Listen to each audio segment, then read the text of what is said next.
Now with the remarkable story of Cheryl White, who made history in 1971 as America's first black woman jockey at just 17 years old. Her extraordinary life is at the center of a new young adult novel. It's called The Jockey and Her Horse. It's by author and New York Times reporter and Pulitzer Prize finalist Sarah Maslin-Nier and Cheryl's beloved brother Raymond White Jr. She was the definition of a trailblazer, but you've probably never heard her name. There was a time that she was a household name.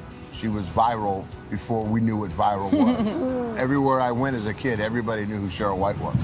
In 1971, Cheryl White galloped into the world of horse racing and conquered the feat of becoming the first ever African-American woman jockey at just 17 years old. The grandstands were full, and on her shoulders was the idea, if she wins, it means women are equal. It means black people have a place in this sport. If she doesn't, and these are headlines, if she doesn't, it means the opposite. And this is what a 17-year-old girl was carrying with her in the saddle.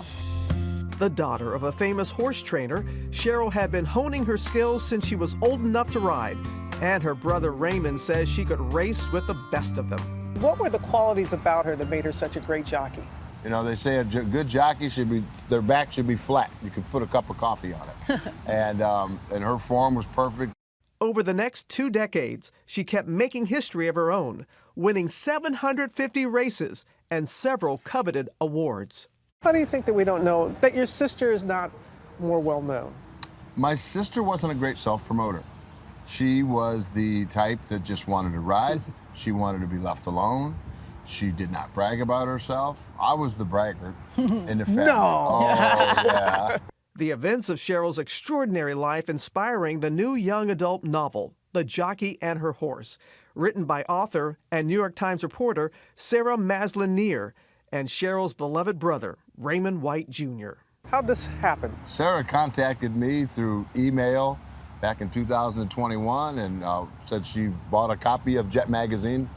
And the original copy my sister was on and was a very self-proclaimed fangirl of Cheryl White. She was a Serena and Venus Williams of her time, and she has been erased from history. The book is told from multiple perspectives, even at times through the eyes of Cheryl's horse. Every detail in the book, every race Cheryl ran, every setback is completely in keeping with her history. The part that's a narrative fiction, a fanciful idea, is that our Cheryl goes on a journey and discovers that she's not singular, that she is part of a long legacy and a race legacy of black contribution to thoroughbred racing. You called your sister a true American legend. Yes, she was just a pioneer. I mean, she, at 17, during the turbulence that we had going on in the early 70s, she was amazing to go through everything she went through, fighting for the right to ride and wanting to ride. Raymond says he hopes the book inspires the next generation to ride toward their own finish line, whatever that may be. The book is not just to inspire children to be jockeys or ride horses, but to inspire them to be anything they want to be. From an astronaut to a senator, a teacher, whatever you want to be, aspire to be, you can do that. I'm so happy to share that story. And we shot that at Gallup NYC in Queens. And I read the book, and it is called The Jockey and Her Horse. It's going to be available in September. It is brilliant. I can't wait. And there's a set that includes this really special toy. It's a doll of Cheryl on one of her favorite horses. I'm telling you, I didn't know. I didn't know, and there were so many people who didn't. Yeah, Thank you. But we do now.